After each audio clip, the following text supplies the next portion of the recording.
2025. Sejam muito bem-vindos. Hoje o nosso webinar está especial. Nós estamos abordando uma temática que há muito tempo nós queríamos abordar aqui na SESP com os serviços, e no momento nós não tínhamos a capacidade técnica para abordar esse assunto, que é muito específico, que é a questão da segurança do paciente atrelada às boas práticas em laboratórios clínicos, a qualidade do laboratório clínico, tá? Então, pensando em toda essa questão do abril pela segurança do paciente, nós refletimos várias questões relacionadas a acesso, aos protocolos, a cuidado integrado. Nós não podemos esquecer daquele cuidado que não está beira-leito, mas que ele deve ser um cuidado integrado. Então, a partir do momento que nós ampliamos a nossa visão e entendemos que equipe de saúde somos todos nós que realizamos assistência em saúde, né? A gente fala que no ambiente hospitalar, nós entendemos que parte dessa equipe é também a equipe que faz as análises clínicas para esse paciente. Então, não é uma assistência beira-leito, em partes, porque a gente tem a parte pré-analítica, mas a gente tem toda a questão de segurança do paciente dentro dos laboratórios. Então, sim, quem está na bancada, quem está liberando exames, quem está verificando requisições, todos esses profissionais de saúde também têm a sua corresponsabilidade, né, com a segurança do paciente, seu compromisso. E nesse sentido, hoje, nós trouxemos aqui para falar um pouquinho com a gente. É um assunto amplo. Hoje nós vamos nadar no raso, né? Porque é um assunto bem profundo, são questões técnicas bem complexas, mas nós trouxemos um profissional que tem uma expertise nesse assunto, que tem vivência, docência, né? Tem uma questão toda prática e teórica, que é o nosso colega, o Cleidson. O Cleidson, ele é bioquímico, né? Ele é bioquímico de carreira aqui na Secretaria do Estado da Saúde. Então, atuou por muitos anos no nosso laboratório central, no LACEN. Então, ele já tem aí uma experiência para passar para a gente, todas as questões de legislação, referências, normativas, né? A gente sabe que o LACEN é uma referência também para os outros laboratórios, né? E também uma pessoa que atuou vários anos na docência. Então, a gente uniu aí o útil ao agradável, que é essa demanda represada, essa deficiência que nós tínhamos aqui, com o que o profissional pode contribuir hoje. Atualmente, o Cleidson, ele atua na coordenação estadual de monitoramento de IRAS. Então, quem aqui também é da CCIH, que eu acredito que tem vários hospitais que fazem, né, núcleo e CCIH, já vão conhecê-los das outras webinars, né, das webinars da CEP, tá? Eu vou passar a palavra, então, para o Cleidson, para a gente não ganhar tempo. E, normalmente, nós abrimos o nosso webinar com os informes relacionados à coordenação. Então, eu quero passar para vocês que esses informes serão repassados por e-mail, tá? Só lembrando a questão da conclusão dos óbitos que nós estamos trabalhando. Peço que todos verifiquem, né, os óbitos no sistema Notivisa. A gente sabe que está passando por algumas instabilidades, mas deem preferência durante esse mês para concluir os óbitos dentro do sistema Notivisa. Qualquer dúvida, estamos à disposição. Cleidson, seja muito bem-vindo. Sinta-se à vontade. Oi. Tem algum microfone aberto? Eu abri o meu agora. É um eco. Então, sinta-se muito à vontade, seja muito bem-vindo. Juliane, vamos ficar olhando aqui o chat. Eu peço que vocês se manifestem, aproveitem o momento com o profissional, tirem dúvidas. Caso o nosso tempo, como o nosso tempo é muito restrito, nós vamos deixar aqui o nosso contato. Então, assim, hoje nós vamos introduzir esse assunto.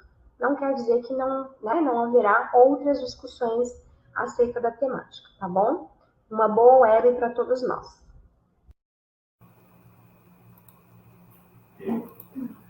Bom dia a todos. Estão me ouvindo bem? Acho que sim, né? Perfeito. Agradeço já o convite feito pela Adriele, né, como coordenadora da CESP. E, de fato, apesar de no Brasil o assunto segurança do paciente já ter sido instituído, né, como prática e começado a evoluir bastante a partir de 2013, com a instituição do Programa Nacional de Segurança do Paciente, na área do laboratório, de fato, a gente ainda está aprendendo, né, sobre a temática e está buscando incorporar essa prática dentro dos serviços de análises clínicas. É um desafio, mas é um bom desafio, né, e é necessário.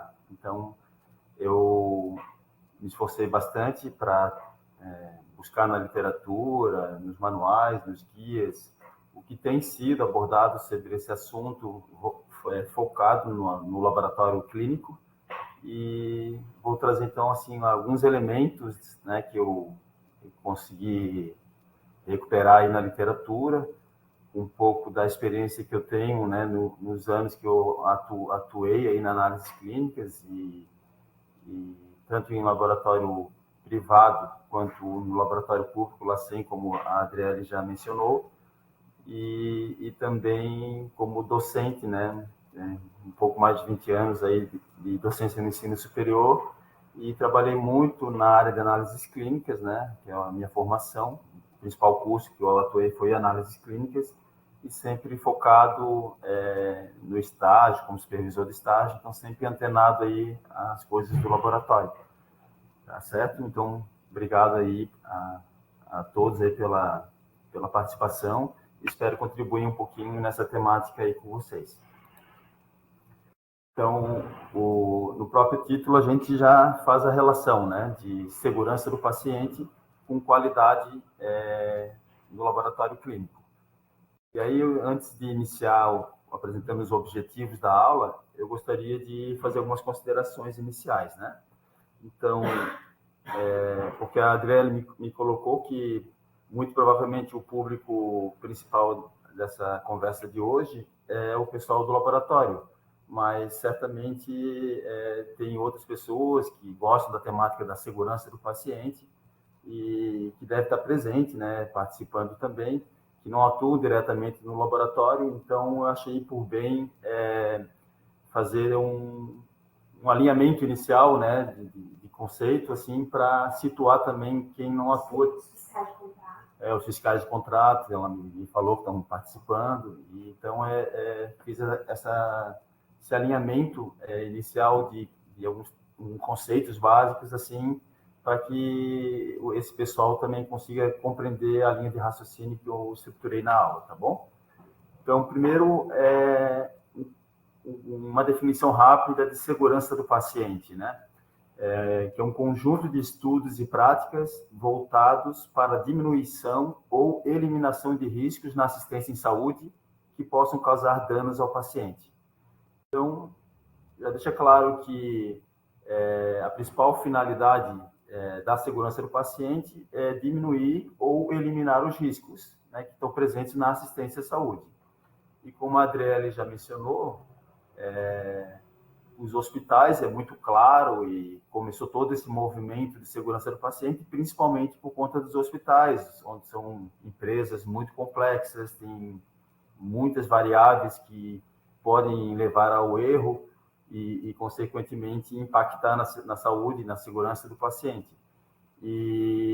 Mas, no entanto, desde o início do processo, quando foram instituídas as primeiras medidas e documentos e legislações normativas relacionadas à segurança do paciente no Brasil e no mundo, já foi um aspecto mais amplo, né, se referindo sempre à segurança do paciente nos serviços de saúde, né?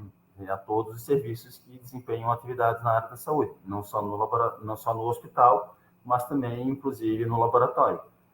E aí é importante destacar que, além da diminuição do erro, o ideal é sempre eliminar o erro, mas a gente sabe que na área da saúde nem sempre é possível fazer isso, né?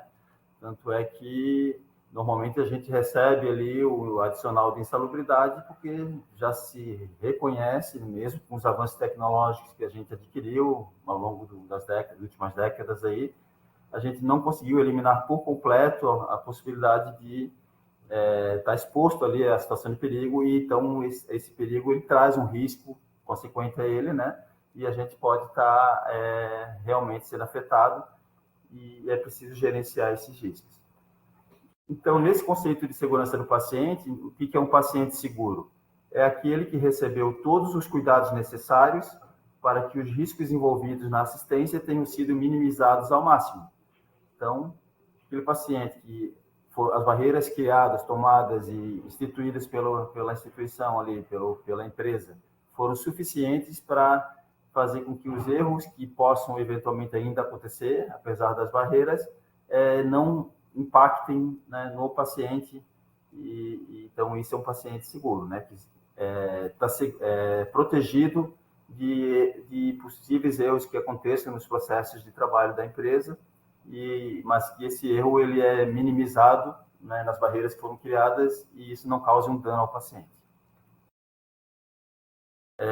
Ainda na segurança do paciente, ele é um conceito fundamental e cada vez mais reconhecido como essencial no contexto da assistência à saúde. É claro que é estranho falar, pode soar estranho falar em segurança do paciente em serviços de saúde, quando a principal finalidade de um serviço de saúde é justamente dar saúde para o paciente, ou recuperar a saúde dele, porque quando ele procura um serviço de saúde, a princípio ele está com algum problema, está com alguma queixa, né? Ele vai lá buscando ajuda. E esse realmente é o mundo ideal, o mundo que todo mundo queria, né? Mas a gente sabe que dentro do serviço de saúde, desde um hospital, que é super complexo, até um laboratório, que também é bastante complexo, né? Quem trabalha dentro do laboratório sabe, em todas as suas fases, pré-analítica, analítica e pós-analítica, todos os fatores que podem contribuir para erros e gerar aí um possível dano ao paciente. Então, o serviço de saúde, apesar de ter a sua finalidade principal, garantir o bem-estar do paciente, ajudar ele a fazer um diagnóstico, um prognóstico, um tratamento adequado, e ajudar no paciente, ele pode ser o agente causador de um dano ao paciente também. Então, a gente precisa garantir que o serviço de saúde não faça essa última situação, né? Não cause um dano ao paciente. Então, as medidas precisam ser tomadas para que isso não aconteça.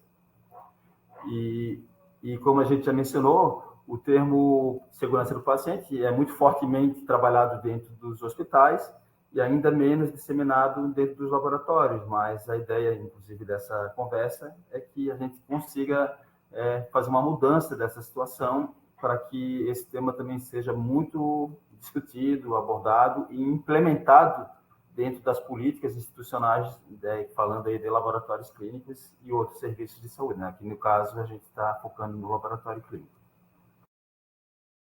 É interessante relatar esse relatório que foi publicado em 1999. Ele foi considerado um marco para a segurança do paciente, porque ele escancarou, né, a realidade, que é que o fato de que errar é humano. E isso, por muitos anos, a gente, até na questão da gestão das empresas, né, e hospitais, meio que assim, não, o erro a causa do erro é só humana, é focado no humano, então a lógica é trabalhar em cima da culpa, da responsabilização de alguém, de um trabalhador, e não se pensava mais amplamente nos processos, né, na organização do trabalho, como é que está organizada a instituição, como é que se dão os processos de trabalho, que eles, né, dependendo de como eles estão organizados, eles podem permitir um trabalho de excelência ou pode permitir um trabalho onde os erros são gerados constantemente. Então, sai daquela visão de achar um culpado, uma pessoa, um trabalhador, para uma visão mais ampla de que errar é humano, não tem como mudar essa realidade até o momento. A gente tem que partir desse pressuposto que o ser humano é suscetível a errar, e sabendo disso, aí sim a gente tem que fazer a gestão da segurança dos estabelecimentos de saúde. Então, tirar essa coisa da culpa e achar um culpado e pensar nos processos de trabalho, na melhoria dos processos de trabalho, e sair do nível individual para esse nível mais amplo, tá certo? E durante o atendimento primário e ambulatorial em serviços de saúde, 4 em cada 10 pacientes são prejudicados pela ocorrência de eventos adversos, e sendo que 80% desses eventos poderiam ser evitados. Então, vejam que dado importante, né? 40%, né? 4 em cada 10 pacientes têm algum tipo de prejuízo ao ser atendido no serviço de saúde. Então, realmente precisa ter uma preocupação forte, né, nesse tema de segurança do paciente, porque essa realidade precisa ser transformada. E mais interessante é esse 80% desses erros poderiam ter sido evitados, né? Podem ser evitados. E por isso é fundamental que os serviços de saúde melhorem seus sistemas de qualidade, porque ao pensar a qualidade também de forma ampla, incluindo a segurança do paciente nos processos da gestão da qualidade, é possível mudar essa realidade e evitar os erros desnecessários, né? Como a gente falou, errar é humano, vão ter os erros, mas a gente sabe que a gente pode minimizar esses erros e pode fazer com que esses erros, o impacto deles não chegue no paciente de uma forma grave, a ponto de, inclusive, gerar óbitos, né? Claro, a Adriele vai fazer uma contribuição. Pessoal, agora que eles estão trazendo toda essa questão do conflito sobre o errar humano, a gente entende que hoje existe uma evolução na tecnologia, né? Principalmente dentro dos laboratórios. Então, hoje, nós dependemos de muita automação, né, Cleison? Mas mesmo assim, eu tendo um sistema todo tecnológico, contando com a automação, eu vou precisar de um ser humano para qualificar esse equipamento, para validar os processos. Então, ainda assim, nós minimizamos os erros, né? A tecnologia nos proporciona isso, a minimizar os erros, as barreiras, mas ainda assim, nós estamos suscetíveis aos erros, porque é um profissional, é o ser humano que vai validar esse processo, qualificar essa máquina, né? Então, só fazendo sabendo para que hoje o que nós queríamos ver eleito na assistência direta era mais automação, que hoje é um caminho que o laboratório ele segue. Eu falo que é o caminho inverso. O laboratório trabalha muito com qualidade e a assistência direta trabalha muito com segurança. Então, a gente está em caminhos opostos, mas a gente vai se encontrar. Porque agora o laboratório vai buscar a segurança do paciente e nós, da assistência direta, vamos buscar os processos de qualidade, tá? Só para complementar. Obrigado, Adriele. Ainda para finalizar as considerações iniciais, então, a importância do diagnóstico correto e oportuno para a segurança do paciente é reconhecida pela Organização Mundial da Saúde, tanto é que, em 2024, o tema do Dia Mundial foi justamente focado na segurança do paciente, tá? E o Plano de Ação Global também da OMS, ele incentiva os países a adotar estratégias que reduzam os erros de diagnóstico, que são um problema mundial, né? Não são específicos do Brasil, isso é um problema, é um desafio no mundo inteiro, e é preciso realmente pensar em estratégias para melhorar esse problema. E aí entrando aí na questão do laboratório e fortalecendo a necessidade de incorporar o debate sobre segurança do paciente nos laboratórios, cerca de 70% das decisões médicas são baseadas nos resultados laboratoriais, né, o que destaca aí a grande responsabilidade na liberação de um exame seguro. E, claro que aí a gente pode entrar num outro debate, que não é o foco da aula de hoje, mas é a questão do uso racional de exames, né? Assim como tem um debate forte no uso racional de medicamentos, né? Que os medicamentos são usados muitas vezes de forma desnecessária, sem uma racionalidade no processo de escolha da medicação. Dos exames tem muito isso também, tanto é que a Organização Mundial da Saúde lançou, algumas décadas atrás, uma lista de exames essenciais. Ela atualizou essa lista há 2 ou 3 anos e na lógica de que as pessoas, todos os usuários, cidadãos, eles precisam ter um mínimo de exames disponíveis para aquelas principais patologias que são as prevalentes, mas a gente sabe também o quanto de fatores podem contribuir para uma lógica em que a solicitação de exames e a realização de exames seja exagerada e, às vezes, desproporcional à necessidade, né? Então, poderíamos entrar nesse debate aí, mas não é o foco hoje. De qualquer forma, a realidade hoje é que 70% das decisões médicas são embasadas em resultados de diagnóstico laboratorial. Então, assim, o resultado do laboratório ele é fundamental para que o médico, juntando com os dados obtidos na anamnese, no exame físico, ele consiga confirmar a hipótese que ele abordou lá, levantou, né, na fase inicial da investigação, e consiga daí tomar a decisão certa para tratar aquele paciente, para, né, intervir adequadamente na vida daquele paciente. Na medicina laboratorial, os eventos sentinelas, que são aqueles never events, eles são aqueles eventos que nunca deveriam acontecer, na verdade, são eventos que podem impactar gravemente os pacientes. No laboratório, os que devem ser notificados lá no sistema de notificações para a vigilância sanitária, conhecido como Notivisa, são 2. O Never Event 14, que trata de óbito ou lesão grave resultante da falha no acompanhamento ou na comunicação dos resultados de exames laboratoriais e de patologia clínica. Então, a gente sabe aqui, quando a gente fala de valores críticos de alguns exames, que aquele valor, quando a gente pega lá na bancada, fez um teste, uma gasometria lá, com um pH de 6,8, sabe que aquele valor ali, se o paciente não morreu ainda, ele está prestes a morrer, né? Então, a gente precisa, de imediato, entrar em contato com o médico, descobrir quem é o médico que está dando assistência para aquele paciente, para que ele faça uma intervenção rápida e evite o pior, né?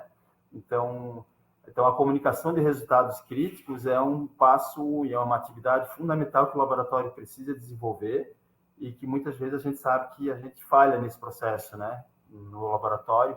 Então, é um never event aí que a gente está atento e tem que criar mecanismos dentro do laboratório para que exame crítico, resultado crítico, realmente seja comunicado o mais rápido possível para o médico assistente do paciente. Assim como o Never Event 16, que é óbito ou lesão grave de paciente, resultante de perda irrecuperável de amostra biológica insubstituível. Daí eu botei como exemplos aí as principais material cirúrgico e material nobre. Então, aí, inclusive, entra um debate, né? A gente que trabalha em laboratório sabe que quando a amostra clínica chega, o primeiro passo é avaliar a qualidade dela, né, para ver se a gente vai aceitar ou vai rejeitar aquela amostra. Então, tem critérios de aceitação e de rejeição de amostras bem estabelecidos. A gente sabe disso porque não adianta, né? Se entra um produto ruim, a gente sabe que o resultado vai ser ruim. E aí não adianta processar uma amostra que veio ruim, sabendo que o resultado não vai refletir a realidade do paciente e pode atrapalhar mais do que ajudar. Mas nesses casos específicos, né, principalmente aqui em material nobre, de difícil obtenção, normalmente a coleta é complexa, não é muitas vezes não vai ter oportunidade de coletar outra, porque se não tiver aquele resultado, o paciente pode ir a óbito e a tomada de decisão precisa ser rápida. Nesses casos, a gente tem que ter uma cautela um pouco maior dentro do laboratório nos critérios de aceitação e rejeição ali, né? Tem que saber que é um material que não pode não ter chego nas condições ideais, mas também, assim, talvez o resultado, aí tem que interpretar com muito cuidado aquele resultado, avisar para o médico que ele chegou, né, fora das condições ideais, relatar o processo, para que a gente consiga contribuir com o médico na tomada de decisão dele, né, em relação àquele paciente. Então, baseado nisso, né, o que eu pensei aí para a gente abordar na aula? Compreender qual é o conceito de segurança do paciente no contexto do laboratório clínico, identificar os principais desafios e riscos associados aos processos laboratoriais, que são vários também, né? Não é um hospital, mas é uma empresa, uma instituição que tem muitos problemas, tem muitas variáveis que podem interferir nos resultados do exame. Então, precisa ter várias barreiras criadas para que isso não aconteça. Conhecer as normas e regulamentações aplicáveis à segurança do paciente, voltadas aí para o laboratório. Apresentar estratégias e recomendações para melhorar a qualidade e a segurança dos laboratórios clínicos. Acho que esse é o ponto principal da aula, assim, né? De dar ideias para vocês, assim, o que realmente pode se fazer na prática para que a segurança do paciente se torne uma realidade dentro do dia a dia e vocês consigam evitar danos ao paciente, né, que procura o serviço da instituição de vocês. E estimular a promoção de uma cultura de segurança e aprendizado contínuo nos laboratórios clínicos.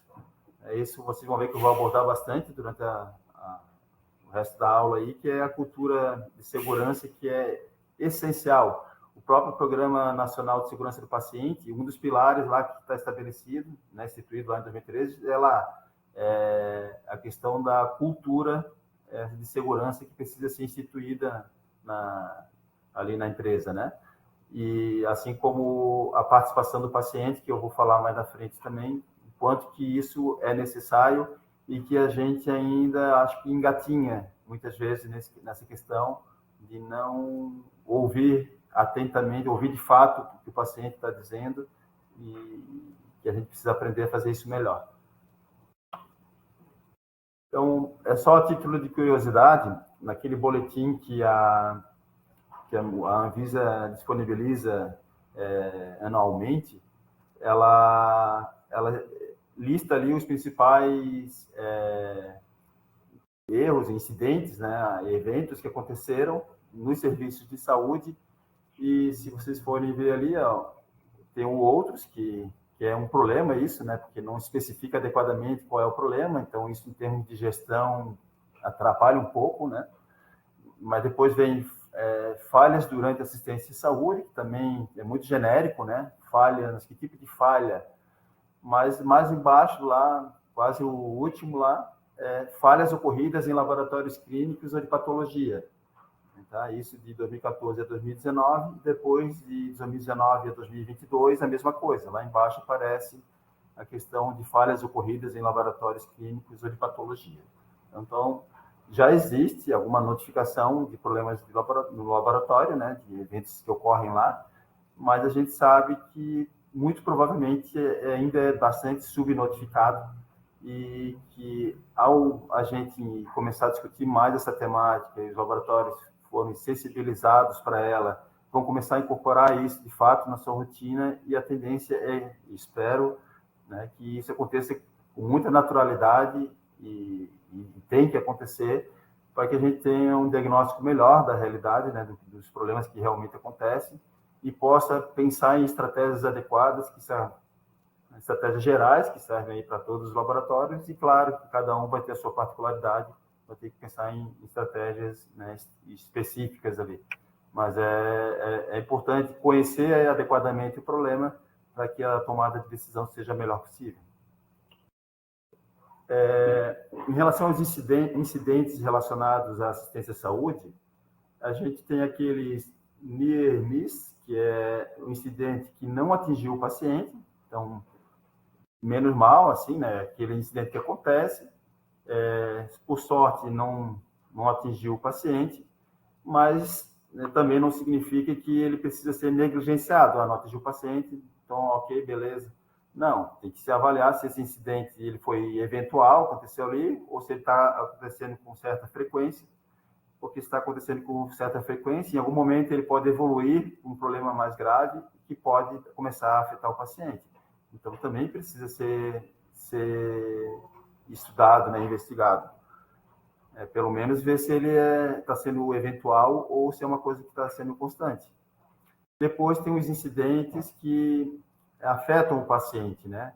Tem aquele que afeta o paciente, mas não provoca dano nenhum, mas tem aquele que afeta o paciente e provoca dano, que é o conhecido evento adverso. Né? Então, só para a gente lembrar rapidamente a parte conceitual aí, que certamente a Adriele e a equipe da CESP já vem conversando com vocês ao longo das conversas mensais aí, né? Isso faz parte aí da segurança do paciente em todos os serviços. E, como a gente já comentou, são diversos fatores que contribuem para que ocorra eventos adversos, né, nos serviços de saúde. E a natureza, né, desses eventos pode ser relacionada às próprias características humanas, né, fatores humanos, pode ser relacionada às características da instituição em si, né, como é que ela está organizada, os fluxos de trabalho, como é que a gestão lida com a segurança do paciente, a gestão tem clareza de que precisa instituir regras, protocolos e políticas e que incorpora a segurança do paciente em todos os seus processos de trabalho. Ela tem essa consciência, ela cria um clima organizacional propício para que os pacientes não sofram danos decorrentes dos processos de trabalho feitos no laboratório. E tem aqueles erros, eventos adversos que são causados por fatores externos ao laboratório, né?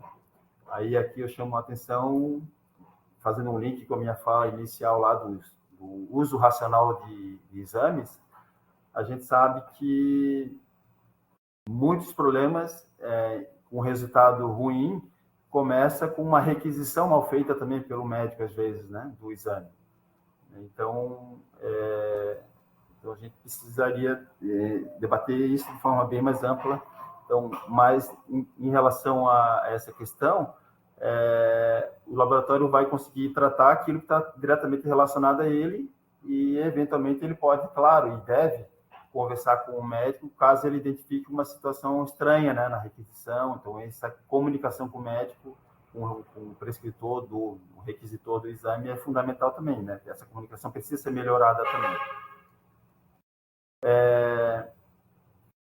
Eu chamei a atenção para esse documento aqui, que é uma série Segurança do Paciente e Qualidade em Serviços de Saúde. A Anvisa está produzindo vários cadernos daqui, eu acho que são 13 que eu encontrei ali, e eles foram revisados, passaram por consulta pública, agora no ano passado.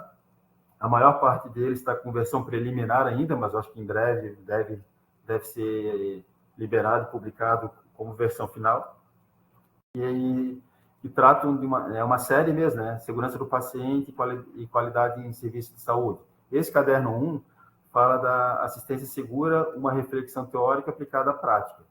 E no capítulo 1 dele, fala da segurança do paciente e a qualidade de serviço de saúde no contexto da América Latina e Caribe.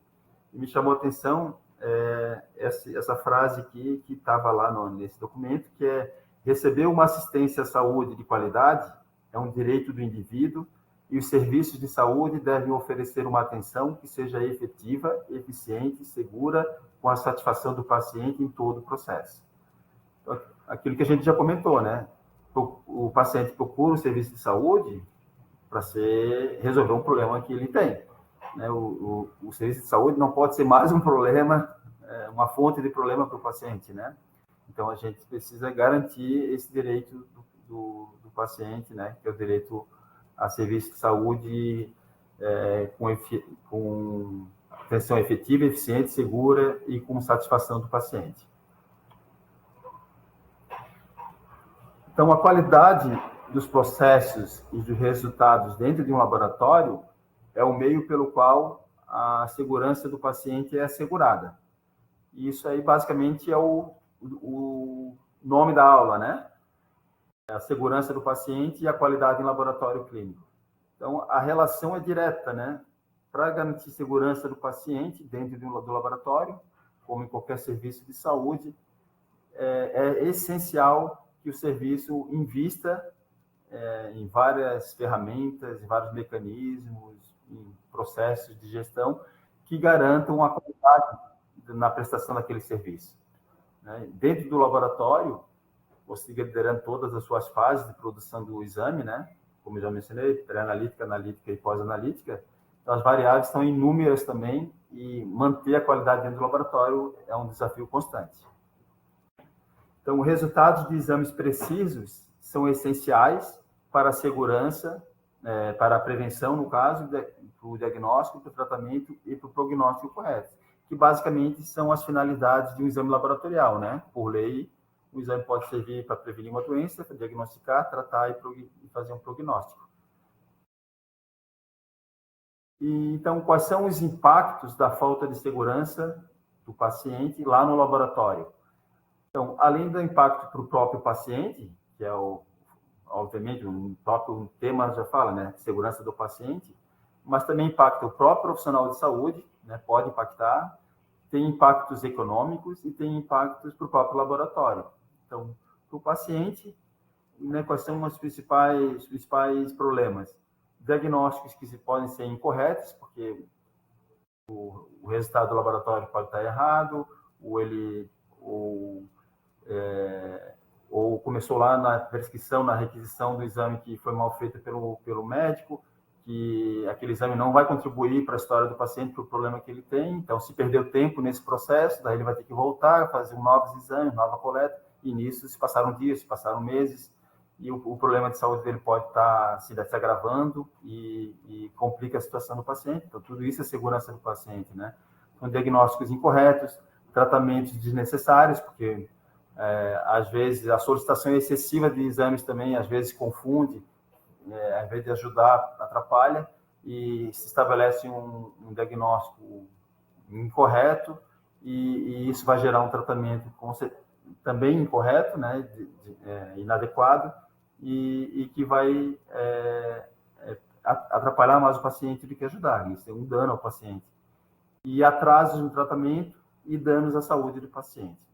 Para o profissional de saúde, que está envolvido ali com a produção do erro, que gerou um problema de segurança do paciente, ele vai ficar estressado, vai se sentir culpado, né, responsável, e legalmente ele pode responder por isso, né, porque hoje é muito comum os pacientes judicializarem essas situações, e aí pode impactar individualmente para o profissional que estava relacionado com o erro, e para o próprio laboratório, para a empresa que o profissional trabalha, né, que atua. Então, em relação a impactos econômicos, né, tem a questão do retrabalho, né, vai ter que fazer, ou repetir o exame, ou vai ter que chamar o paciente de novo para fazer uma nova coleta. Então, recoleta é bem crítico, né? Isso impacta na imagem do laboratório, porque, né, tu foi lá, fez a coleta, estava em casa, de repente, 3 dias depois te ligam, olha, pode voltar no laboratório, precisa fazer uma nova coleta, houve um probleminha aqui. Isso gera uma certa desconfiança, né? E isso é ruim, sempre é ruim. E é isso, né? E também tem as questões de judicialização.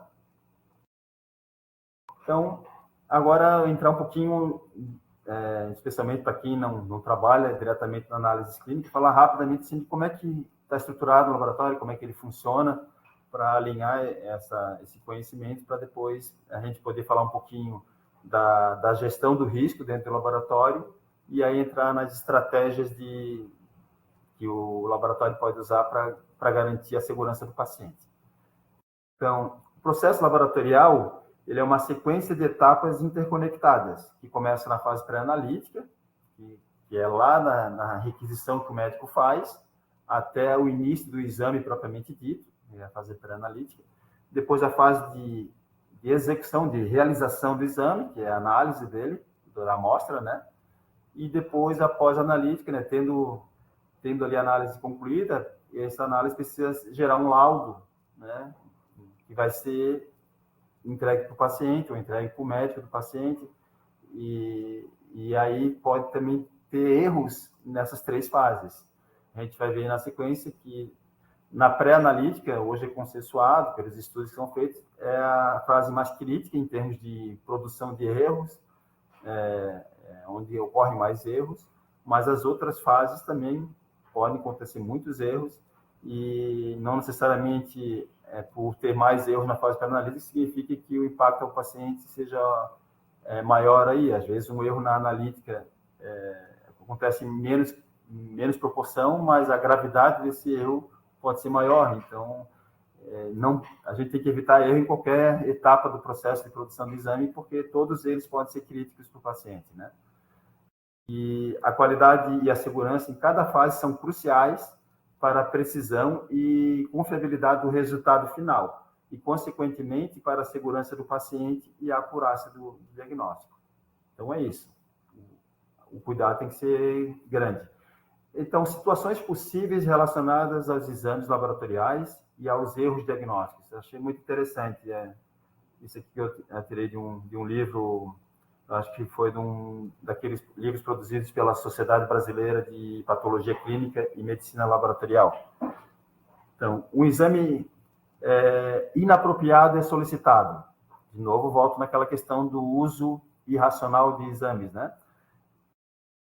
Às vezes solicitam um exame que não tem a ver com a história do paciente, com a queixa que ele está tendo, e aquele exame não vai contribuir em nada, perdeu tempo, né? Porque o paciente foi lá fazer a coleta, o laboratório gastou fazendo o tempo dele fazendo aquele exame, que não vai ajudar na tomada de decisão em relação ao problema de saúde daquele paciente.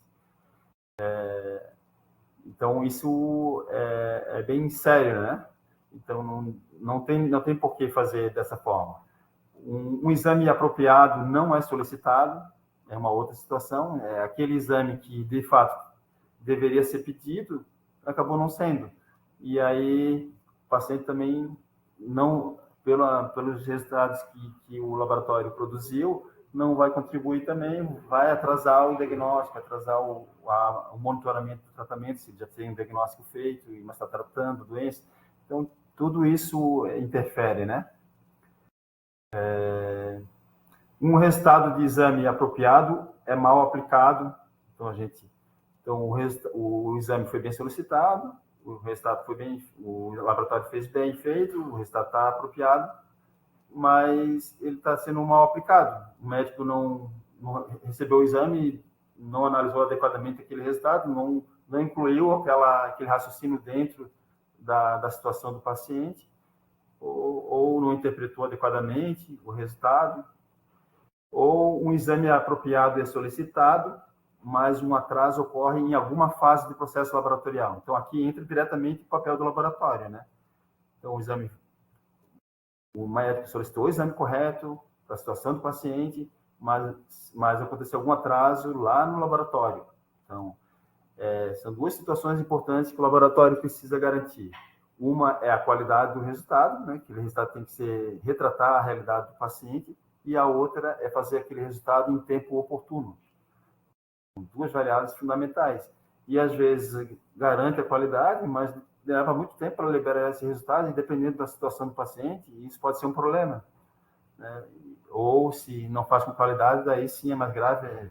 Não sei nem o que é mais grave, né? Mas é muito grave também, porque o resultado precisa ter qualidade e ser confiável, né? Retratar a situação do paciente, senão ele vai complicar mais do que ajudar. E, por último, o resultado de exame apropriado, o resultado de exame apropriadamente solicitado está errado. Esse aqui é o pior cenário, né? Então, o laboratório faz a análise da amostra, libera um resultado que não condiz com a realidade, o paciente está errado, e por algum erro, alguns erros que aconteceram nessa etapa de produção de exame, ele saiu com o resultado errado. Então, o laboratório precisa criar as barreiras necessárias. Isso aí não pode acontecer, não deveria acontecer nunca, né?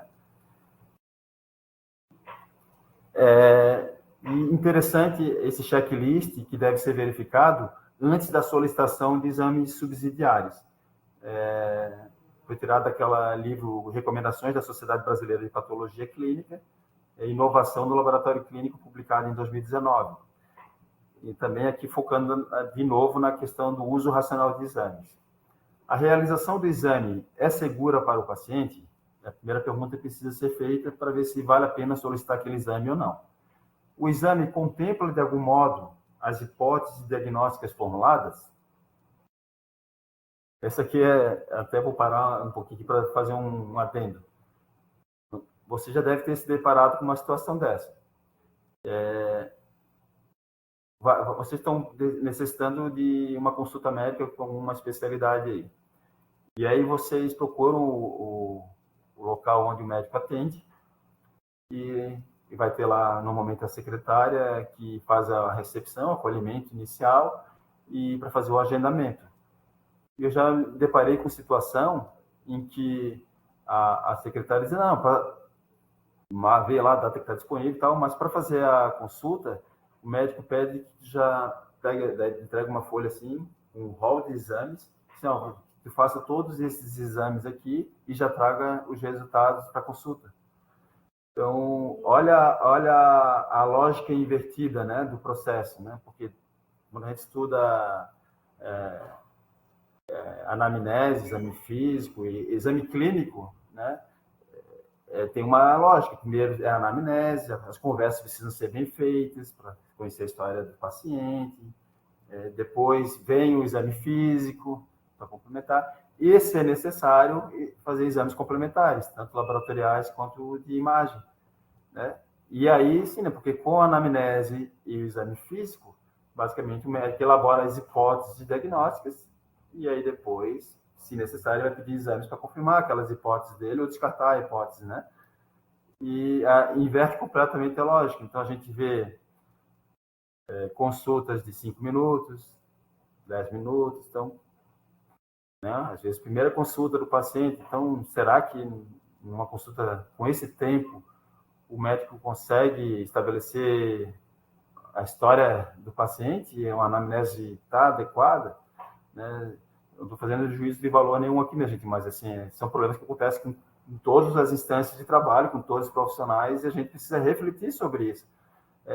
A formação dos profissionais, como é que está, não só dos médicos, dos bioquímicos, dos enfermeiros, como é que está esse processo hoje, né? A gente precisa estar atento, né? Porque isso, eu tive na academia aí 21 anos, em 2020 eu chutei o pau da barraca e disse, não quero mais isso, porque, olha, me angustiava ver coisas que estão acontecendo dentro dessas faculdades aí, cada vez mais o ensino está saindo do público e indo para a iniciativa privada, que é importante, é legítimo, faz parte, mas às vezes isso é aberto sem garantir a qualidade mínima do processo de ensino. E aí a gente está afetando a segurança do paciente, né? Quando forma mal o profissional de saúde, e isso vai impactar na segurança do paciente. Então, só uma reflexão aí sobre isso. Então, o exame contempla, de algum modo, a hipótese diagnóstica? Então, assim, precisa ter hipótese diagnóstica, né? Não pode solicitar exame sem, no mínimo, ter feito uma conversa com o paciente, sem ter elaborado a hipótese, olha a loucura. Alguma mudança na evolução clínica do paciente justifica a sua solicitação à repetição? Então, o paciente já tem um diagnóstico feito, está sendo acompanhado. Teve algum fator, uma mudança que justifica ir lá, submeter o paciente a uma nova coleta, a um novo procedimento? Às vezes não tem necessidade, né? O seu resultado pode mudar o custo do tratamento? Não vai interferir? Então, assim, adia um pouquinho, espera ter um motivo que realmente justifique ir lá, refazer, fazer um novo exame e tal. A falta do exame prejudicará o atendimento médico do paciente? Às vezes não vai, né? Então, vale a pena fazer? Tem necessidade? O uso racional, né? A classificação dos erros no laboratório clínico, segundo esses autores ali, Astion e colaboradores. Depende de vários fatores. Depende da fase da produção, eles podem ocorrer, então, na fase pré-analítica, na analítica e na pós-analítica. Eles podem ocorrer, dependendo do local onde se detecta, pode ser no laboratório, fora do laboratório, ou às vezes em ambos os lugares, né? Que a gente detecta o erro. A responsabilidade do erro pode ser um erro latente, que é aquele erro que normalmente é difícil de perceber, né? Ele está ali no processo de trabalho, mas os processos já estão com um processo de trabalho que está inadequado, mas a gente não percebe que ele está inadequado se não tiver um mecanismo rígido e sistemático de investigar aquele processo de trabalho para ver se realmente não tem falhas importantes ali que pode gerar um dano ao paciente. Mas ele fica ali, está latente, né? E assim como pode ser um erro cognitivo, que está relacionado à característica humana mesmo, né? E errar é humano, volto lá naquele relatório de 1999, né? A gente tem que partir desse pressuposto, e sabendo disso, a gente tem que criar as barreiras para evitar que esses erros causem danos ao paciente. Ou pode ser erros sistemáticos relacionados à organização de serviço, à gestão, e pode ser dentro do laboratório ou fora do laboratório, às vezes a gente não consegue identificar, né? Quanto à possibilidade de evitá-los, tem aqueles que são preveníveis e os que não são. E a gente viu lá no início também que 80% dos erros, pelo que diz a literatura, poderiam ser evitados. Então, é muito erro que a gente poderia estar evitando e precisa garantir isso, né? Isso seja realidade. E impacto no cuidado ao paciente, né? Pode ter nenhum impacto, pode ter atraso no diagnóstico e tratamento, isso é um problema, né? E diagnóstico ou tratamento incorreto, que também é um sério problema. Aí aqui, a fase pré-analítica, como eu mencionei, então tem as 3 fases que normalmente tem no processo de produção do exame. A pré-analítica, a analítica e a pós-analítica. A pré-analítica responde aí por 46 a 68,2% dos erros que acontecem dentro do laboratório. A analítica de 7 a 13%, que é onde tem menor número de erros assim que acontece. E na pós-analítica de 18,5 a 47%. Claro que esse é o consenso, o melhor consenso que tem hoje na literatura, mas a gente vai ver que alguns estudos mudam um pouquinho esses percentuais, né? Mas, assim, isso meio que tem sido consensuado. Então, na fase pré-analítica, desde a identificação incorreta do próprio paciente, né, na parte do cadastro dele, a identificação incorreta da amostra do paciente depois da coleta, a amostra foi coletada, mas em quantidade insuficiente para fazer todos os exames que estão sendo solicitados, a amostra foi coletada a amostra errada para fazer o exame que foi solicitado, a condição da amostra, né, ela não foi acondicionada, conservada na condição ideal para quando chegar no momento da análise ela está própria para a análise, né? Então, às vezes o laboratório hoje tem muita terceirização de serviço e às vezes essa terceirização ela é feita por um laboratório que fica longe, né, fisicamente de onde foi feita a coleta. E se o transporte não for bem garantido, né, com condições adequadas, né, conforme a legislação mesmo já estabelece, a chance de deteriorar a amostra é bastante grande e certamente isso vai interferir na qualidade do resultado lá no final. O manuseio da amostra, o transporte, como eu mencionei, então isso tudo faz parte da fase pré-analítica. Na analítica, a análise, né, da amostra clínica propriamente dita. Então, tem desde né, normalmente hoje os laboratórios têm automações, né, tem máquinas, equipamentos que participam, ajudam ali no processo, e esses equipamentos precisam ser calibrados, eles precisam ter manutenção corretiva e preventiva, né? Tudo isso está previsto na legislação da qualidade do laboratório, na ISO 15189, na RDC 786 de 2023, e em órgãos internacionais que recomendam também. Então, não tem como fugir disso, né? Isso é qualidade do laboratório, garantindo a qualidade nesses aspectos, a gente está, ao mesmo tempo, garantindo a segurança do paciente, né? Por isso o link no título da aula. E mistura de amostras, os vários interferentes que podem existir ali, que podem alterar o resultado, tem que estar atento a isso. Então, tudo isso na fase analítica.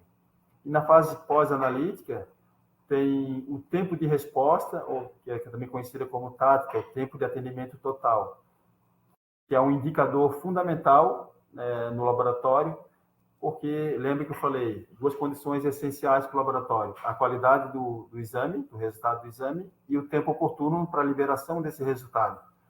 Então, o TAT é o indicador que avalia esse tempo oportuno. Quanto tempo o laboratório está levando, né, desde que a amostra foi coletada até o resultado final, o tempo de resposta do laboratório.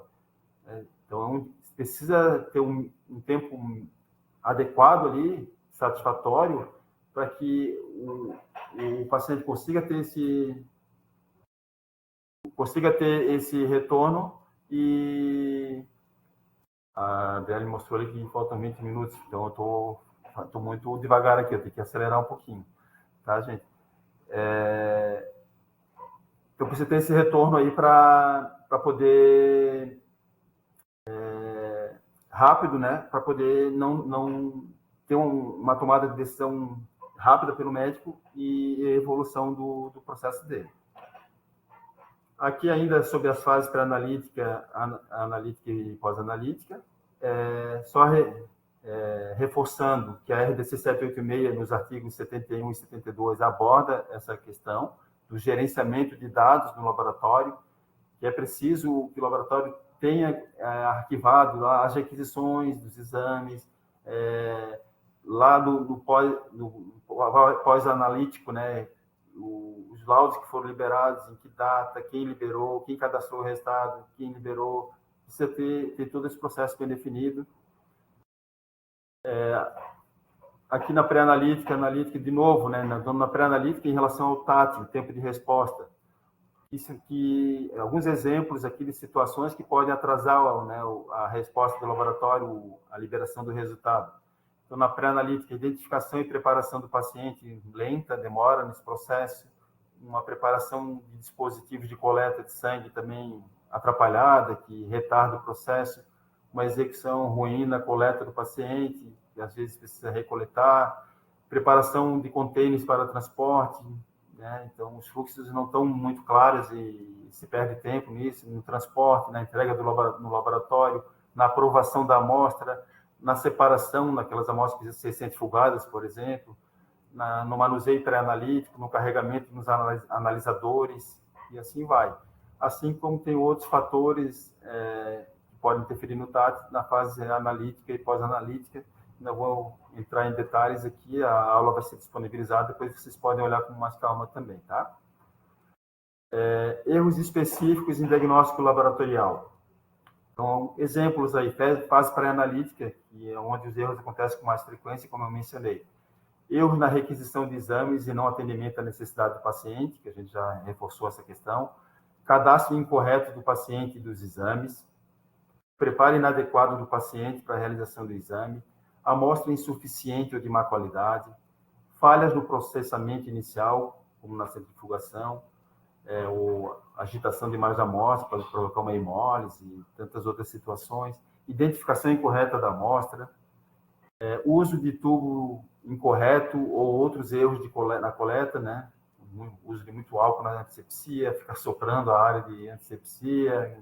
Então, uma infecção num laboratório pode acontecer também, né? Se não tiver esse cuidado de uma antisepsia adequada. Reencapar a agulha, orientação inadequada ao paciente para a coleta do material, falta de informação do paciente sobre a necessidade de permanecer no laboratório por um tempo. Alguns exames exigem isso, né? Fazer uma coleta inicial, aguardar um tempo, ter o teste de tolerância à glicose, os dados de cortisol, tem que ficar aguardando lá. Então, tem várias situações que precisa. E aí o paciente precisa estar bem orientado por isso, porque ele pode ir embora e prejudica todo o processo, né? Se a comunicação não for adequada. Erro no armazenamento e no transporte do material.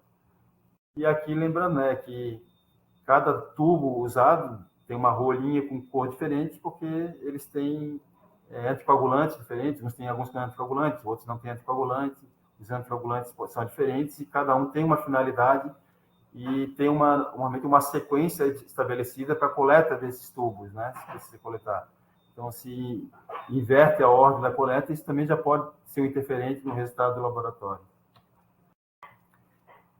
Erros específicos em diagnóstico laboratorial na fase analítica. Então, o mau funcionamento de equipamentos. Então, de novo, eu volto lá na questão do contrato de manutenção dos equipamentos, se existe um cronograma, esse cronograma está sendo cumprido na manutenção, né? Isso tudo está respaldado por lei, né? Tanto a ISO 15189 como a RDC 786 estabelece isso. Interferências ou erros na manipulação manual da amostra, reagentes inadequados, como é que está sendo realizado esse armazenamento da amostra, do reagente, no caso aqui, leitura equivocada de testes visuais, como na imunocromatografia, que às vezes a bandinha que aparece ela é muito discreta, então aí é sempre bom ter um segundo observador nesses exames, então tem que criar esses mecanismos para evitar o erro. A ausência de uso de controle de qualidade, isso aqui é fundamental, né? Então, tem provedores de qualidade aí que fornecem amostras para exame externo, ensaio de proficiência, né, que é o controle externo de qualidade, e no controle interno, o laboratório também tem que ter as amostras usadas para fazer o controle interno. Os erros específicos em diagnóstico laboratorial na fase pós-analítica. Erro no envio ou no recebimento do laudo, não comunicação de resultado crítico, entrada errônea de dados ou atraso na liberação do resultado, erro na transcrição dos resultados para o laudo, falta de assessoria sobre o resultado do exame para esclarecer dúvidas. Então, um resultado de exame incorreto é o pior cenário, como eu já tinha mencionado, né? Daí houve um erro grave ali do laboratório. E falhas ainda no processo do diagnóstico. Envolve múltiplos fatores e perspectivas. Aspectos cognitivos ligados às pessoas, como eu já mencionei, e aspectos sistêmicos que são relacionados ao ambiente de trabalho, aos processos e estrutura da instituição. Então, fluxo de trabalho mal desenhado e pressão de tempo para a realização das tarefas, né? Então, dependendo, se os fluxos não estão bem desenhados, isso gera um estresse na equipe, acaba prejudicando mais do que ajudando, né? E isso vai impactar lá no paciente, vai acabar gerando erros que vai levar a dano ao paciente. Dificuldade de acesso a quem tem mais experiência, falta de processos padronizados. Então, o laboratório, tudo que a gente faz tem que ter POP, né? Procedimento operacional padrão, ou tem que pelo menos ter um protocolo estabelecido. E às vezes eu tenho, agora como a Adriele me apresentou no início, hoje eu estou atuando na SEMP, né? Que é a Coordenação Estadual de Monitoramento e Prevenção de Infecção, e a gente tem feito algumas visitas técnicas aos laboratórios, especialmente os que atendem hospitais, assim, e a gente tem detectado situações assim que são preocupantes. E alguns, por exemplo, não têm POPs que são fundamentais, assim, né? E isso pode impactar lá na segurança do paciente. Então, precisa tomar esse cuidado. Dimensionamento inadequado do pessoal, né? A demanda que tem de trabalho é muito grande para o pouco quadro de pessoal que o laboratório tem às vezes, então precisa adequar isso. Sistemas de notificação não amigáveis, que daí não estimula a notificação, por isso que a subnotificação contribui para a subnotificação, né, dos eventos. Falta de segurança psicológica e de apoio da alta liderança, né, alta gestão, que a gente falou, se não tiver a sensibilização da alta gestão para que isso precise fazer parte da rotina do laboratório, instituir a segurança do paciente como política, como prática, fica tudo mais difícil. Nos aspectos sistêmicos ainda, a coleta inefetiva de informações do paciente, a falha ou atraso na avaliação diagnóstica, na solicitação ou na interpretação dos exames ou na tomada de decisão, a falha de comunicação e falta de trabalho em equipe, isso às vezes acontece, né? A equipe não está bem sintonizada, a comunicação falha, e isso pode gerar problema que impacta no paciente também. É aquilo que eu tinha mencionado, que isso tem sido um foco muito forte nos materiais produzidos relacionados à segurança do paciente, que é o engajamento do paciente, saber ouvir o paciente e seus cuidadores, né? Ou ainda também não buscar ajuda e ainda a falta de treinamento específico dos colaboradores na questão de segurança do paciente, para que eles consigam evitar danos ao paciente. Falta de processos para a comunicação de achados críticos, né? Lembra que eu falei lá no início, os resultados críticos precisam ser comunicados rapidamente para o médico, para que a intervenção seja feita o paciente não vá a óbito. Aqui eu vou deixar para vocês olharem com calma, porque aqui eu estou em uma outra fonte, né, ali do Vincent. Ele também classifica as raízes dos erros, né, pode ser na instituição, na organização e gestão, no ambiente de trabalho, na equipe, indivíduo, na atividade e no paciente. Mas eu já comentei isso de alguma forma nos slides anteriores. Aqui só é uma outra abordagem que foi feita, e aí fala os fatores que contribuem em cada tipo de fator que tem aqui, e alguns exemplos, né, de situações que podem acontecer em cada uma. E aqui mostra justamente a necessidade de criar barreiras para que aquele perigo que existe lá dentro do laboratório ele não se transforme num dano no paciente lá no final. Então, é um modelo do queijo suíço, né, que é furadinho. Então, significa que a barreira, nesse caso aqui, está representada por um queijo suíço que tem furos, ou seja, que esses furos permitem que aquele perigo gere riscos, e esses riscos vão passando as barreiras que são frágeis e no final acaba tendo um dano no paciente. Então, precisa ter estratégias da empresa, do laboratório, que garanta que não tem esses furos nas barreiras, ou que os furos sejam mínimos, para que lá no final não ocorra o dano no paciente. Então, precisa ter a cultura de baixa expectativa é aquela questão que não segue aquele relatório lá de 99, de que errar é humano, né? Tem que estar claro que o erro é humano e que ele vai acontecer e que precisa ter as medidas para que esse erro não se transforme num dano ao paciente.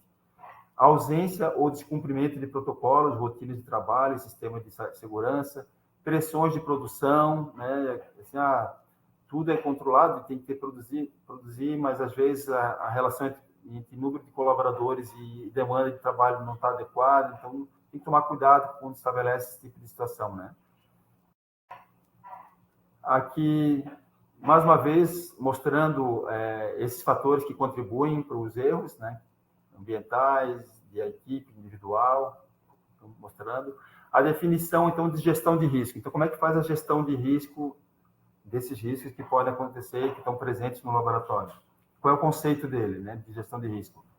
É uma aplicação sistêmica e contínua de políticas, procedimentos, condutas e recursos na identificação, análise, avaliação, comunicação e controle de riscos e eventos adversos que afetam a segurança, a saúde humana, a integridade profissional, o meio ambiente e a imagem institucional.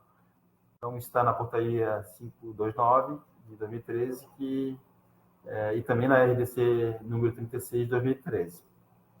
E o gerenciamento de riscos também está previsto na RDC 786, que estabelece regra o funcionamento dos laboratórios, né? Ela veio em substituição à RDC 302 e está lá nos artigos 73 até o artigo 73 até o 76, tá? Então, na prática, a gestão de riscos segue alguns princípios, né? Segundo essa norma ABNT NBR ISO 31000, né? 2018. A gestão de riscos ela precisa ser integrada, né? A gestão de risco é parte integrante de todas as atividades organizacionais, todas as etapas, interna, analítica, pós, todo o pessoal precisa estar ciente disso, sensibilizado. Precisa ter uma abordagem estruturada e abrangente para que a gestão de riscos contribua para resultados consistentes e comparáveis. Ela tem que ser personalizada aos contextos internos e externos que foram diagnosticados. E esse contexto externo e interno ele pode mudar a qualquer momento. Então, tem que estar sempre antenado e avaliar os contextos internos e externos para poder fazer a gestão de risco de forma adequada relacionada à realidade que está presente. Ela tem que ser inclusiva, né, um envolvimento apropriado e oportuno das partes interessadas, que possibilita que os conhecimentos, os pontos de vista e percepções sejam considerados, aqui incluindo os pacientes também, né, o paciente. Tem que ser dinâmica, né, os riscos podem emergir, mudar ou desaparecer, aquilo que eu já mencionei, então os contextos mudam e aí precisa ser revisto. A melhor informação disponível, Não pode fazer uma investigação de risco baseado em um relatório específico, um ponto de vista, não, tem que juntar os dados para poder garantir isso, né? Uma gestão de risco apropriada, adequada. Fatores humanos e culturais, que a gente já mencionou, e a melhoria contínua, que é isso, né? A melhoria contínua é fundamental dentro do laboratório, que tenha a cultura de avaliar a situação e aprender com aquela situação para que isso seja usado para evitar erros futuros. Aqui, como é que se faz o processo de investigação, então, de incidentes no laboratório? Primeiro, identifica e decide investigar aquele erro, aí compõe um time que vai fazer a investigação, seleciona ali as pessoas que estão preparadas para fazer aquela investigação, organiza a coleta de dados, determina a ordem cronológica do incidente, identifica a classificação do tipo de incidente, identifica os fatores que contribuíram para aquele erro, e aí se elabora um plano de ação com todas as recomendações para evitar que aquele erro aconteça novamente e gere um dano no paciente. E para que essa investigação tenha sucesso, é fundamental a rastreabilidade dos processos instituídos no laboratório. Tem que ser registrado cada etapa, cada operador que participou do processo tem que ter ali o registro, né? Quem é que coletou, quem é que centrifugou a amostra, quem depois lá na analítica, quem é que botou no equipamento, que hora que usou o equipamento, tem que ter registro lá do equipamento, do uso dele. Na pós-analítica, a mesma coisa. Quem é que cadastrou o resultado, quem foi que liberou, por que um cadastrou o resultado lá, sei lá, às 8 da manhã e foi liberado só lá às 6 da tarde, né? Tudo isso atrasa o resultado, então tem que ser registrado cada momento, cada fase do processo, porque se tiver um problema e isso tiver o registro, a gente consegue ir lá e ver onde houve o problema, né? Com mais clareza, para poder tomar a decisão de gestão do risco. E aí eu reforço a importância da rastreabilidade, isso que eu falei agora, né? Abrange desde o médico solicitante e o paciente até os colaboradores que executaram todas as etapas do processo analítico, incluindo informações sobre lotes dos insumos e sua validade, os materiais de controle utilizados, as condições dos equipamentos utilizados na análise laboratorial, além de registrar datas, horários e responsáveis pelas atividades realizadas. Aqui, alguns processos que a ISO 31000 de 2018 também estabelece necessários para a gestão de riscos, né? E aqui na imagem mostra esses processos, né? Então, todos os colaboradores do laboratório, eles precisam ser comunicados e consultados sobre a existência de um erro que aconteceu, para que eles participem efetivamente, ativamente também do processo, né? E aí, depois do comunicado, precisa se estabelecer os contextos interno e externo que ajudaram para que o erro acontecesse. E aí tem que existir a identificação do risco, né? Então, identifica o risco, analisa o risco, avalia o risco que foi identificado e trata esse risco. E faz o monitoramento da análise crítica, né? E a análise crítica desse processo. E aí volta para a comunicação e consulta. As ações implementadas foram suficientes? Elas conseguiram controlar os erros ou não foram? Né? A gestão de risco foi adequada? Ela deu um resultado? Não foi. Então, começa tudo de novo. Avalia o contexto interno e externo, estabelece novas medidas e assim a gente vai avançando. Aqui é uma outra forma de mostrar isso e foca principalmente ali no clima ou cultura de segurança, aquele que eu mencionei, né, no início também, a necessidade de o laboratório e a alta gestão do laboratório ser sensível a criar uma cultura de segurança no laboratório, né, que as pessoas tenham liberdade, sem ser retalhadas, sem ser punidas, tirar aquela visão de que o erro, ter a ciência de que o erro é humano e que normalmente está associado aos processos, não às pessoas em si. As pessoas precisam ser adequadamente treinadas, os processos têm que ser muito bem desenhados. Tudo isso garante que os erros aconteçam com um controle e sem que esses erros impactem, né, ou ele até elimina esses erros, para que ele não cause um dano lá no final do paciente, ao paciente. Então, estratégias aí para garantir a segurança do paciente. Voltando aí para aquilo, o que vocês podem estar fazendo no seu dia a dia, né, na prática?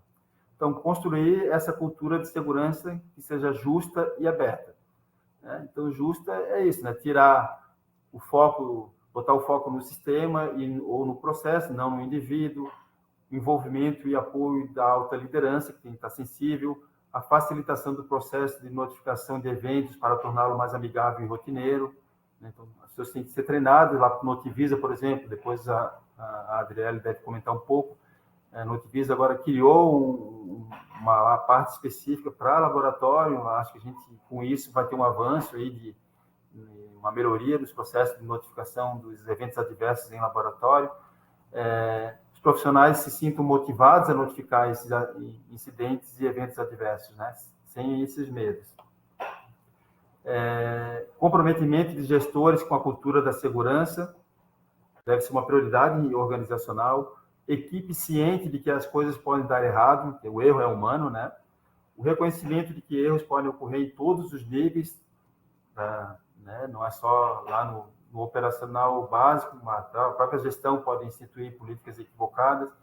Resposta ao erro sem culpabilização e não punitiva, capacidade de reconhecer, responder e dar feedback e aprender com eventos adversos. A melhoria contínua. Abordar fatores humanos e vieses cognitivos. Então, a gente sabe que a gente tem vieses cognitivos, né, que são situações em que a gente tem uma percepção equivocada da realidade. Então, a gente recebe, os colaboradores precisam também receber um treinamento nessa parte psicológica. O erro é humano, a gente erra mesmo, tem essas questões cognitivas e, inclusive, a organização do serviço pode interferir nesse processo, porque se a pessoa está sob pressão, ela pode errar mais, né? E, então, tem que tomar cuidado com isso. Então, tem que ter treinamento nessa área também, é fundamental. Então, os profissionais têm que ser expostos a essa ciência cognitiva, né? E aos viés cognitivos, têm que ser treinados em relação a isso. Incentiva a prática reflexiva e a conscientização situacional, promover o treinamento em raciocínio diagnóstico, mitigar o impacto da carga cognitiva excessiva, né, as multitarefas, as interrupções frequentes que as pessoas às vezes têm no seu mecanismo, sua rotina de trabalho. Às vezes se contrata pessoas que ainda não estão adequadamente treinadas e já entra no processo de produção do exame e acaba, por conta da sua falta de treinamento, que não é um problema dela, foi admitida ela dessa condição, deveria ser treinada antes, mas acabou não acontecendo, e ela acaba ocupando as outras pessoas mais experientes, que acabam prejudicando também a rotina da outra pessoa. Então, tudo isso vai se somando, e no final pode gerar um erro que telefones, impacta no paciente, né? Melhoria do processo diagnóstico e da tomada de decisão, então, ouvir atentamente o paciente, sempre considerar diagnósticos diferenciais, aquelas coisas que a gente já mencionou, né? A importância de participação do paciente, né? Então, esse é um foco que a gente precisa aprender a ter, quem ainda não tem, que o paciente é a fonte principal da sua própria história.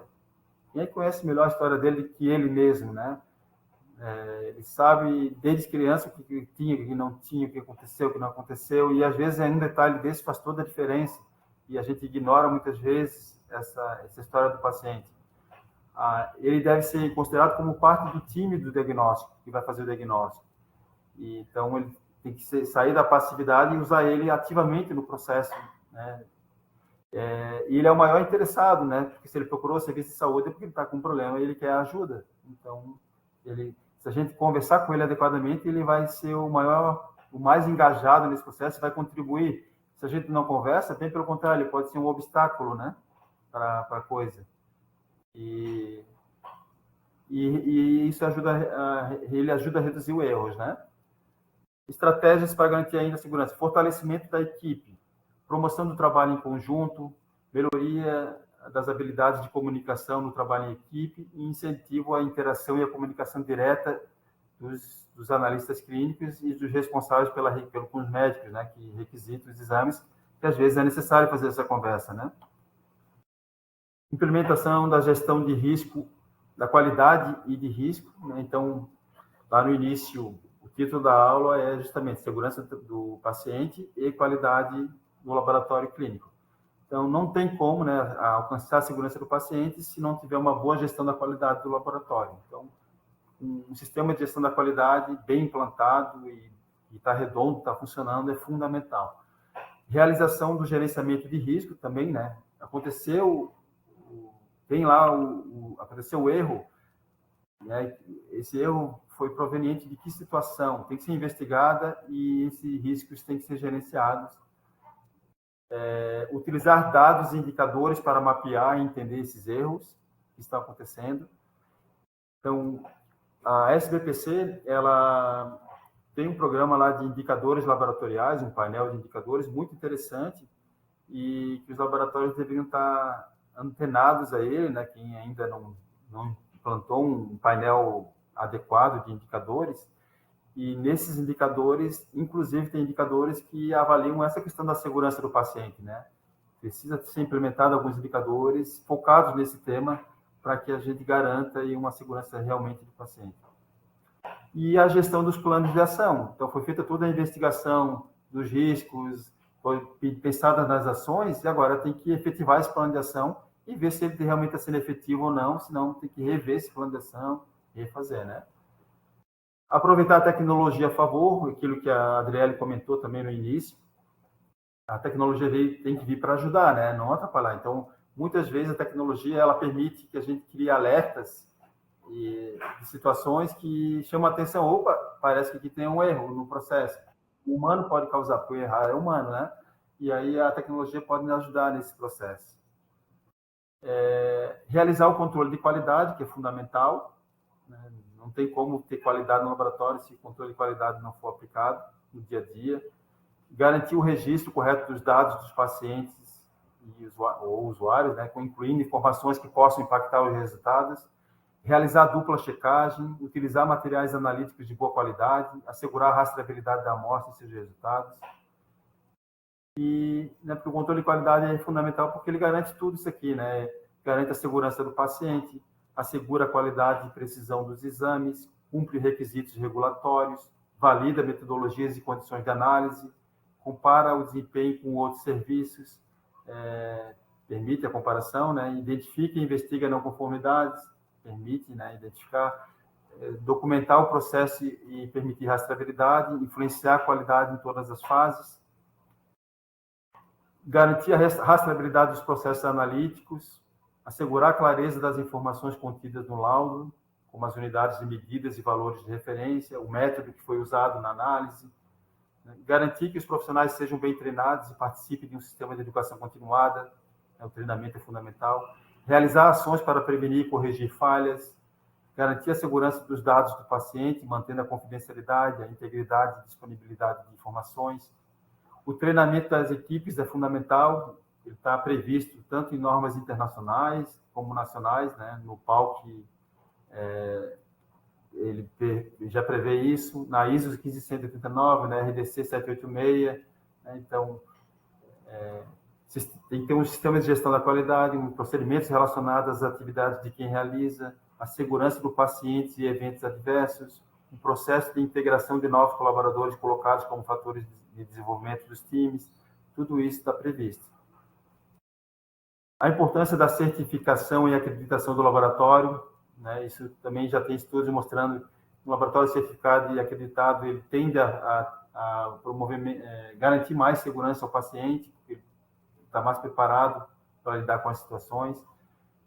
Da mesma forma, as validações ou verificações antes de iniciar a rotina do laboratório, isso é fundamental que seja feito, e às vezes a gente vê que se falha nesse processo, e isso pode impactar na segurança do paciente também.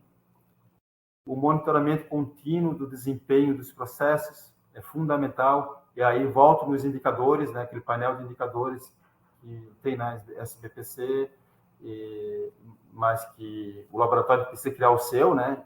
E nesses indicadores, de novo, precisa ter também indicadores voltados para a segurança do paciente, né? Então, o artigo 54 da RDC 786 exige que o programa de garantia da qualidade deve ser documentado e ter sua efetividade monitorada por meio de indicadores. Então, está previsto isso na legislação. A importância dos protocolos de segurança do paciente, né? Então, tem que ter protocolos rígidos, bem estabelecidos,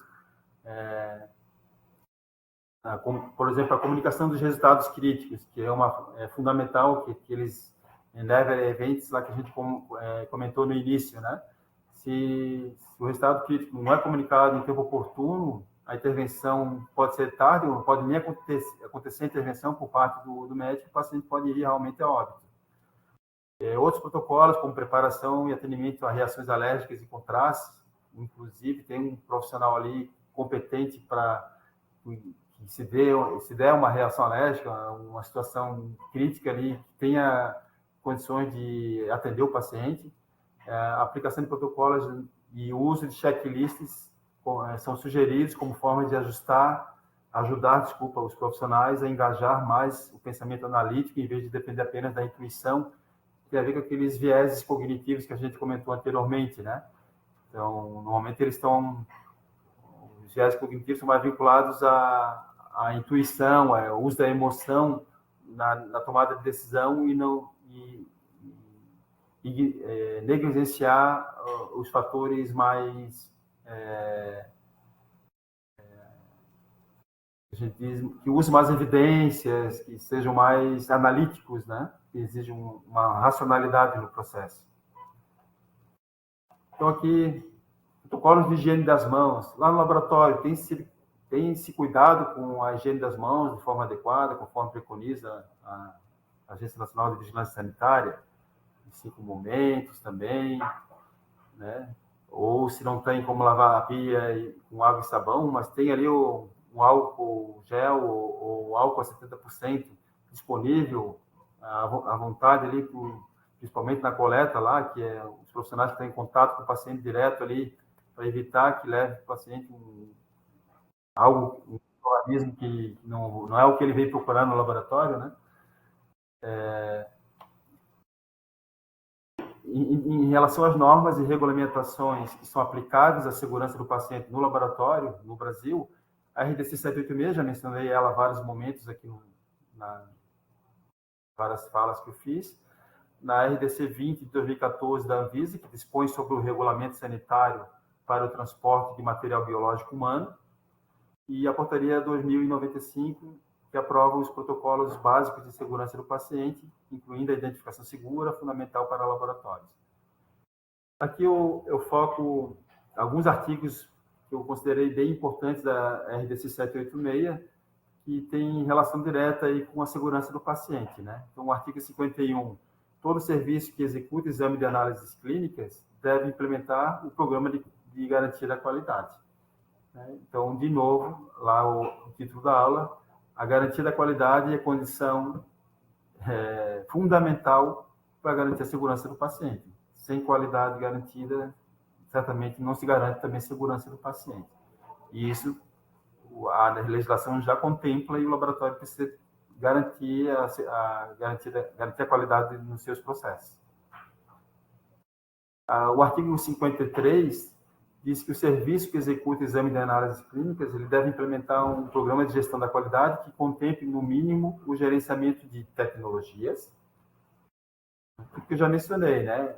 Os equipamentos têm contrato de manutenção, tem cronograma de manutenção, as manutenções estão sendo feitas adequadamente, os riscos inerentes aos processos de trabalho, tem que ser aquela gestão de riscos que a gente mencionou, eu acabei correndo um pouco, falei meio rápido por conta do tempo, mas isso é um processo fundamental, a gestão de toda a documentação do laboratório, a gestão do pessoal e da educação permanente, que são os treinamentos que precisam ter constantemente, os processos operacionais, a gestão do controle de qualidade.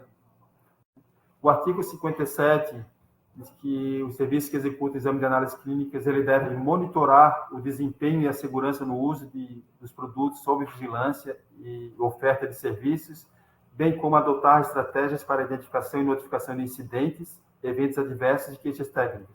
Então, aqui deixa claro que ele tem que inclusive fazer a notificação, né, desses eventos. E aí, por isso a fala no final ali da Adriele vai ser importante, colocando como é que hoje tá posto isso, como é possível fazer isso, né? E aí aqui eu fiz só uma linha do tempo rápida sobre a legislação de resíduos no Brasil, porque também tem um artigo lá na RDC 786, como também fala na 15189, do programa de gestão de resíduos sólidos, né, produzidos no laboratório. Então, precisa ter esse plano de gestão, programa de gestão dentro do laboratório instituído, para que não cause danos ao paciente ou até à coletividade, né? Por exemplo, aquelas placas de microbiologia cheias de bactérias que cresceram dos meios de cultura. Elas não podem ser jogadas no lixo hospitalar sem antes ser autoclavadas no laboratório. E isso pode gerar um problema sério sanitário, né? Então, são situações que estão previstas na legislação. E aí, as considerações finais, né? Peço desculpas aí pela correria nos últimos slides aí, mas acho que a linha geral de raciocínio acho que está sendo contemplada. Depois a gente vai ter o feedback de vocês aí para ver, né? Então, de tudo que eu falei, eu pensei aqui aquilo que eu considerei que é essencial, assim, né? Que vai ser a mensagem da aula. Primeiro, é necessária a criação institucional de mecanismos de segurança que antecipem a ocorrência dos erros latentes e ativos, né? Então, tanto aqueles erros que não são tão perceptíveis assim, que estão ali embutidos no processo de trabalho, mas a gente não se dá conta disso. Então, precisa ser criado um mecanismo para, inclusive, identificar esses erros também, como aqueles que são nítidos, né, perceptíveis, que são os ativos. Então, tem que ter essa criação desses mecanismos, né, de segurança na rotina do trabalho.